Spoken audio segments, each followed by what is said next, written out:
అందరూ నిశ్శబ్దంగా మన నాయకులు అందరూ మాట్లాడతారు. అవి చాలా ముఖ్యమైన విషయాలు మాట్లాడతారు.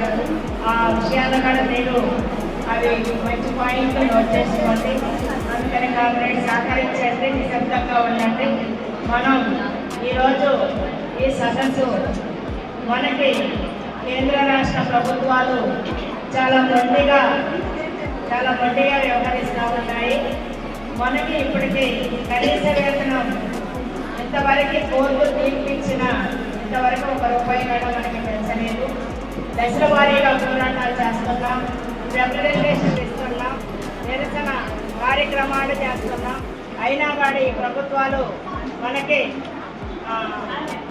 తల వంచట్లేదు. కాబట్టి అందువల్ల ఇప్పుడు మొత్తం మీద మన దేశంలో ఎన్ని సంఘాలు ఉంటాయి, ఎంతమంది కార్మికులు పనిచేస్తూ ఉన్నారు, ఈ కార్మికులకి ఒక మనిషి బతకాలంటే ఎంత మనకి నెలసరి ఖర్చు ఎంత ఉంటుంది అనేది మన పెద్దవాళ్ళు లెక్కలేసి అది సుప్రీంకోర్టుకి కూడా సమర్పించారు.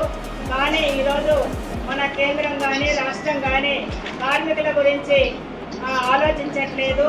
వాళ్ళు ఎక్కువగా అనిల్ అంబా, ముఖేష్ అమ్మ అంటే పెద్ద పెద్ద డబ్బున్న వాళ్ళకి రాయితీలు ఇవ్వటం, వాళ్ళకి సబ్సిడీలు ఇవ్వటం, ఈ విధంగా చేస్తూ ఉంటాయి. కొన్ని డిపార్ట్మెంట్లు కూడా ప్రైవేటు పనులు చేస్తున్నాయి. అందుకని మనము ఉమ్మడిగా పోరాటం చేయాలా, ఉమ్మడిగా మనం ఐకమత్యంగా ఉండాలన్న ఉద్దేశంతో మనకి మొత్తం అన్ని సంఘాలు కలిపి ఈరోజు మనం ఇక్కడ సదస్సు నిర్వహిస్తున్నాం. అదేవిధంగా కొన్ని సచివాలయాల్లో కూడా సామాజిక సర్వేక్షణ చేస్తున్నాం.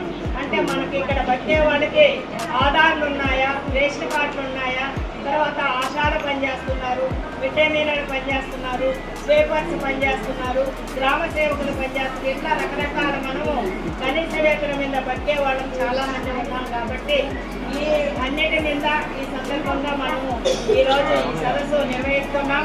అదేవిధంగా ఈ నెల 30వ తేదీ మన అవుట్ సోర్సింగ్ కార్మికులకి, అదేవిధంగా యానిమేటర్స్కి, వీళ్ళందరికీ మన గ్రామ సేవకులకి వీళ్ళందరికీ కలిసి 30వ తేదీ కలెక్టర్ ఆఫీస్ ఎదుట ఈ కనీస వేతనం గురించి ధర్నా ఉండాలి. అదేవిధంగా సీఎం వర్కర్ల గురించి మన ఆశాలు, మిడ్ డే మీలు, అంగన్వాడీ వీళ్ళకి కలిసి 31వ తేదీ కలెక్టర్ ఆఫీస్ ఎదురుగా ధర్నా ఉండాలమ్మా.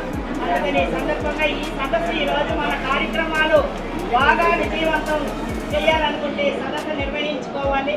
భవిష్యత్తులో మనము పోరాటానికి ఏ విధంగా మనకి మన జిల్లా నుంచి మన జిల్లా సిఐటి కార్యదర్శి గారు వచ్చున్నారు. ఆయన అమూల్యమైన సందేశం కూడా మనకి ఇస్తారు. మీరు నిశ్శబ్దంగా ఏనంటే ఇప్పుడు వ్యవసాయ సంఘానికి సంబంధించింది మన రాజగోపాల్ గారిని మాట్లాడవలసిందిగా కోరుతున్నాను.